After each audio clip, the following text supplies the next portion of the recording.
오늘 본문은 무엇에 관한 이야기죠? 레위 지파의 가나안 이야기라고 말씀하셨네요. 바로 답이 나오시는 걸 보니까 분명히 레위 지파에 관한 이야기가 확실한 것 같습니다. 레위 지파는 다른 지파와 다르죠. 뭐가 다르죠? 레위 지파에게는 특별히 그들에게 부여한 일이 있습니다. 그것은 성소를 관리하는 일을 맡겼죠. 그렇기 때문에 다른 지파처럼 땅을 분배하지 않았어요. 그들에게는 땅이 없고 그냥 성소 관리하는 일에만 전담합니다. 레위 지파 중에서도 그 아론의 후손들에게는 제사장 역할을 맡게 하고 나머지 사람들은 그 성소를 이동하거나 또 그 안에 있는 기구들을 관리하는 그런 일을 맡겼습니다. 그런데 이제 이런 그 지분이 없다 보니까 그들은 어떻게 생활할 수 있을까라는 이제 궁금증이 있을 수 있잖아요.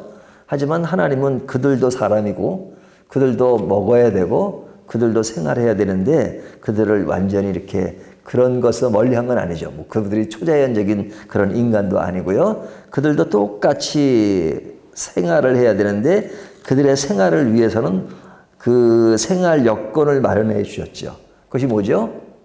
11조죠.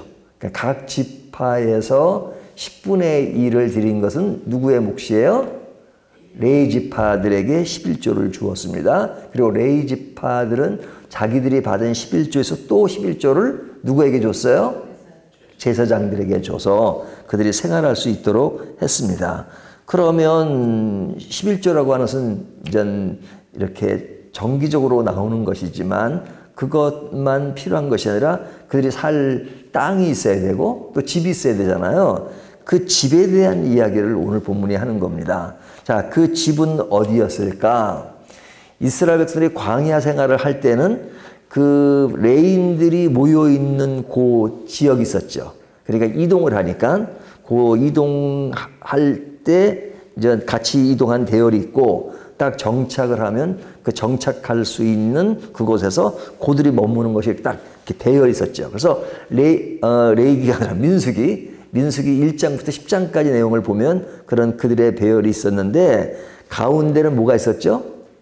성소가. 그러니까 성소 주변이 바로 이제 레위 지파들이 머무는 곳이죠. 그래서 그 뒷 밖으로는 다른 진영들이 있어가지고 각 지파별로 이렇게 나눠서 생활했는데 요 가운데 성소에 이 레위 지파가 있었습니다. 근데 그 이스라엘 백성들이 광야 생활을 몇 년 했죠? 40년. 40년인데 뭐 매일매일 이동하는 게 아니잖아요. 머무는 기간이 어떤 곳은 짧은 기간도 있지만 길게 머문 기간. 뭐 예를 들면 시내사관 같은 경우는 2년을 머물렀잖아요. 2년. 근데 그 2년 동안 그냥 움직이지 않고 그 장소에 있었던 겁니다. 뭐 그 있는 중간에 뭐 율법도 받고 뭐 하는 그런 많은 일들이 있었잖아요. 근데 지금 우리가 35장을 읽을 때 지금 이스라엘에서 어디에 있죠, 지금? 모압 땅에 있잖아요. 모압 땅에 굉장히 오래 있죠. 그래서 이 모압 땅에 대한 이야기가 지금 35장인데 22장부터 나오잖아요. 지금 계속 그 모압 땅에서 있는 일들이에요. 그러니까 그 오랜 세월 동안 그 모압 땅에 머물면서 그들이 이제 가나안 땅에 들어가서 어떻게 생활할 것인가 하는 것을 지금 이야기해 주는데 그들은 이제 그 머무는 오랫동안 있을 동안에는 그 대열에서 있지만 이제 가나안 땅에 들어가면 이제 그 대열이 무너지고 없어지고 완전히 가서 정착하는 곳이잖아요. 정착할 때 그들은 어떻게 해야 되느냐? 각 지파별로 땅이 주어졌는데 그들은 어떻게 할 것인가 하는 것을 이제 오늘 본문이 말씀하는 겁니다. 자, 그들에게 주어진 것은 뭐냐? 2절을 보면요. 이스라엘 자손에게 명령하여 그들이 받은 기업에서 레인에게 거주할 성읍들을 주게 하고 너희는 또 그 성읍들을 두르고 있는 초장을 레인에게 주어서. 그렇죠. 자, 그들에게 땅이 주어집니까? 주어지지 않습니까? 주어지죠. 주어지는데 각 지파별로 제비 뽑아서 정해진 지역이 있는가 하면 레위 지파들은 그들처럼 딱 한 군데 정착되어 있는 것이 아니라 각 지파가 포함된 것에 다 분포가 되는 겁니다. 그 분포되는 지역이 몇 개예요? 오늘 본문 몇 절에 나오냐면 48개잖아요. 48개. 몇 절이죠? 6절. 너희가 레인에게 줄 성읍은 살인자들이 피하게 할 도피성으로 6성읍이여 그 외에 42성읍이라. 42성읍. 예? 여기 보면 42성읍이라 그러죠. 그러니까 그들에게 주어지는 성읍이 42성읍이요. 그러죠. 그러니까 12지파가 있는데 그 레위 지파가 그들이 있는 곳곳에 들어가 있는 겁니다. 곳곳에 들어가 있는데 좀 큰 지역인 경우는 좀 많이 들어가고 지역이 좀 작은 곳은 좀 적게 들어가고 그것은 그들의 어떤 분량에 따라서 그 성읍이 크면 많이 적으면 적게 들어간다 해가지고 지금 그들이 정착할 곳이 많은 거죠. 그러니까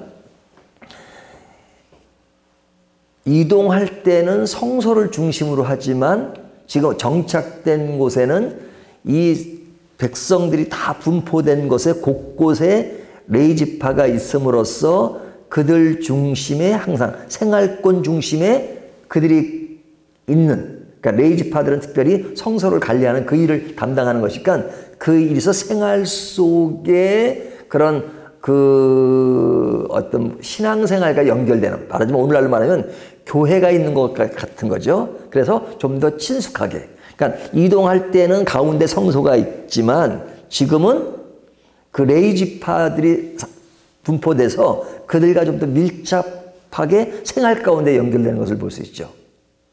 그러니까 그 생활 환경이 많이 바뀌는 것을 볼 수 있습니다. 그래서 그들이 그런 것에 생활 속에 있으면서 그들에게 주어진 것이 뭐냐면 초장과 집이에요. 초장. 그러니까 이들이 자기들이 받은 곳에서 일부를 띄어서 레위 지파들이 생활할 수 있도록 주는 거죠. 근데 초장이 들어가죠. 이 초장은 뭐예요? 초장이 필요한 것은 뭐냐면 가축을 키워야 되잖아요. 그럼 레위 지파에게 무슨 가축이 필요하냐? 그들에게도 가축이 있죠.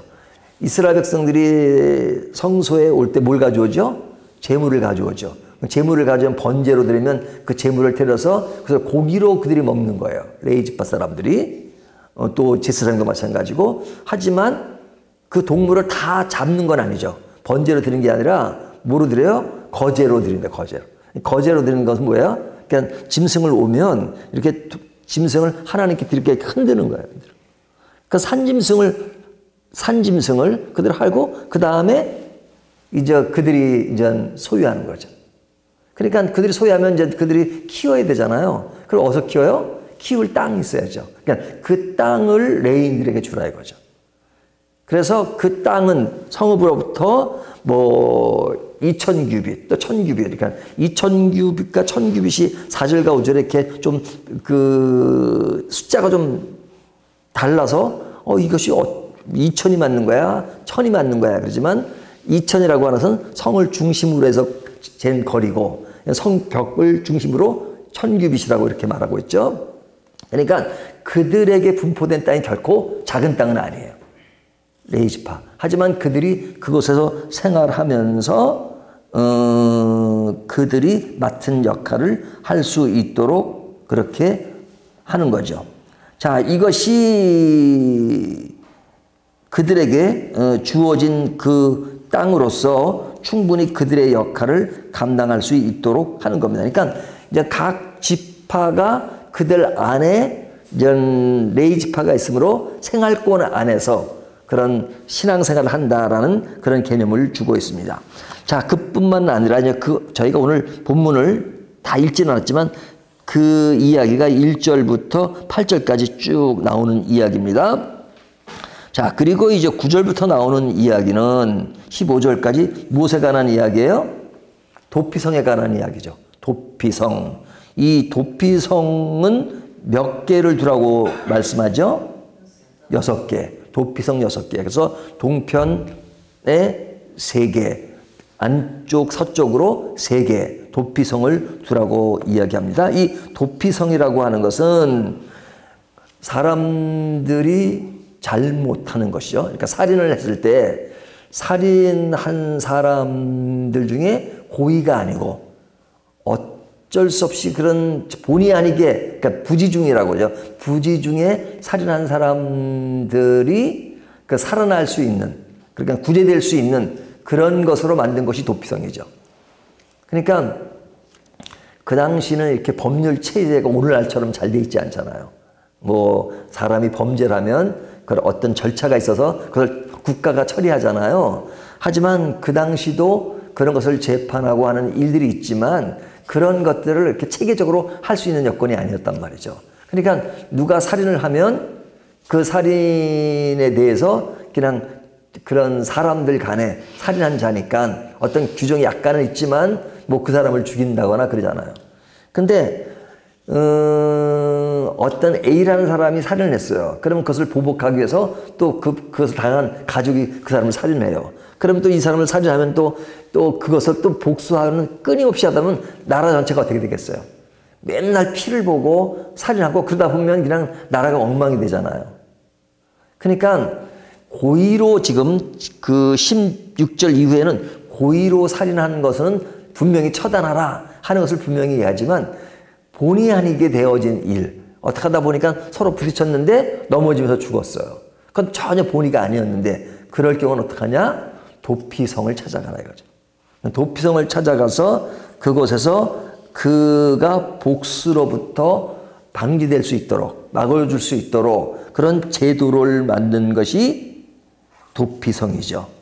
그래서 이 도피성은 고의가 아닌 실수에 대하여 살 길을 열어주는 그런 이야기입니다. 그리고 16절, 21절까지는 그런 부지중에 당한 일에서는 이런 보호막이 있지만 그러나 고의로 살인하는 경우는 반드시 죽이라는 그 반드시를 강조하고 있죠. 21절 아기를 가지고 손으로 쳐 죽이면 그 친자는 반드시 죽일 것이니 이는 살인하였음이라 피를 보복하는 자는 살인자를 만나면 죽일 것이니라.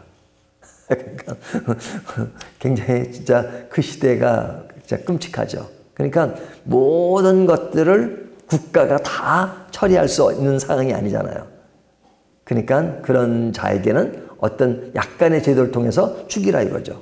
그러니까 신약 시대에 그런 얘기잖아요. 가늠한 여인에게 뭐 이렇게 돌을 던져서 죽인다거나. 그러니까 예수님이 그 가늠한 여인 잡힌 사람이 죄가 없는 자는 그 여인을 돌로 쳐라 그렇게 하잖아요. 그러니까 돌로 치려다가 사람들이 돌을 못 치는 그런 장면이 나오잖아요. 그러니까 지금 누가 잘못했다 그래가지고 사람들이 뭐 돌로 쳐가지고 죽이고 그럴 수 없잖아요. 그 사람이 아무리 잘못한 사람이라도 어느 누구도 그런 것을 함부로 처단할 수 있는 것이 아닙니다. 국가가 정한 그 곳에서 해야지 아무나 할 수 있는 게 아니잖아요. 하지만 이 당시는 뭐 자유롭게 하는 건 아니었지만 그러나 이런 것이 좀 더 지금 같지 않았단 말이죠. 그러니까 지금같이 엄격한 기준이 없으면 사실은 늘 사람을 죽이고 죽이는 그런 일들이 반복되면 나라 자체가 제대로 서겠어요. 질서도 그렇고. 그래서 이런 규정을 분명히 해놓고 있습니다. 자, 어제 이야기는 그런 하나님이 원하시는 공동체의 모습이 어떠했느냐 하면 오늘은 그 공동체의 가치가 무엇인가 하는 것에 대한 강조점을 두고 있습니다. 자, 그 강조점은 뭐냐면 레이지파에게 주어지는 여건들이에요. 레이지파들. 그러니까 하나님의 일을 전담하는 그 사람들에게 행할 수 있는 일들이고, 그러니까 그들에게 하는 일들이 다른 지파에 비해서 별도의 사람들이지만 그들에게는 그냥 외면된 것이 아니라 그들에게도 삶의 터전이 필요하다 하는 겁니다. 성소에서 일이 아니라 그들의 일상생활 가운데 일을 강조하고 있고요. 그 다음에 생활 가운데 부지중에 일어나는 일들에서 구제할 수 있는 그 일들을 이야기함으로써 그런 생활 가운데 벌어지는 그런 과외의 일처럼 처리되는 것들, 생각되어지는 것에서 분명히 하나님이 제도를 통해서 이것은 이래야 된다라고 말씀하시는 거죠. 그러면서도 고의로 짓는 죄는 너무 분명하게 그것은 이렇게 하라 이렇게 말씀합니다. 그러니까 공동체의 질서는 엄격하면서도 억울한 일이 없도록 힘쓰는 그런 두 가지의 가치를 지금 같이 이야기하고 있죠. 그러니까 이것이 우리의 개인 삶에도 마찬가지예요. 우리가 신앙생활하면서 엄격해야 될 부분이 있고 그리고 여유와 배려와 그리고 양보와 그럴 부분이 있죠. 이것이 분명하지 않으면요. 진짜 엉망이 돼버리죠. 우리의 신앙에도. 엄격해야 될 때 엄격하지 않으면 안 되는 거죠. 그러나 엄격해야 될 문제가 아니라 여유가 있고 배려가 있고 그리고 좀 더 융통성이 있어야 될 부분은 융통성이 있어야 됩니다. 그러니까 우리가 좀 꽉 막힌 사람들을 대할 때 흑백 논리 너무 강하다 그러잖아요. 하지만 흑백 논리가 없으면 안 됩니다. 흑백 논리는 어떨 때 흑백 논리가 필요해요? 절대 진리에 관해서는 흑백 논리여야 돼요. 이것 아니면 저거여야 돼요. 그러니까 그것이 없으면 주관이 없는 거죠. 신앙에 있어서 하나님 외에 다른 신은 없다 그러면 요즘은 종교 차별법이 땡기니까 이거 모든 종교가 그냥 다 이렇게 좀 잘 지내고 물론 잘 지내는 건 좋아요. 하지만 믿음에 있어서 구원에 있어서 그것은 명료해야 되죠. 예수 그리스도 외에는 구원이 있느냐 없냐? 그러면 저는 어쩔 수가 없어요. 제 신앙은 예수 그리스도 외에는 구원이 없어요. 그건 흑백 논리예요. 좀 여유 있게. 아니요. 여유 있는 게 아니에요. 흑백 논리. 하지만 그런 것이 아닌 것에 믿지 않는 사람들과 같이 지내고 그런 것에 대해서는 이게 융통성이 있고 같이 잘 지내죠. 믿지 않는 사람과 살아가는 일들이 더 많잖아요.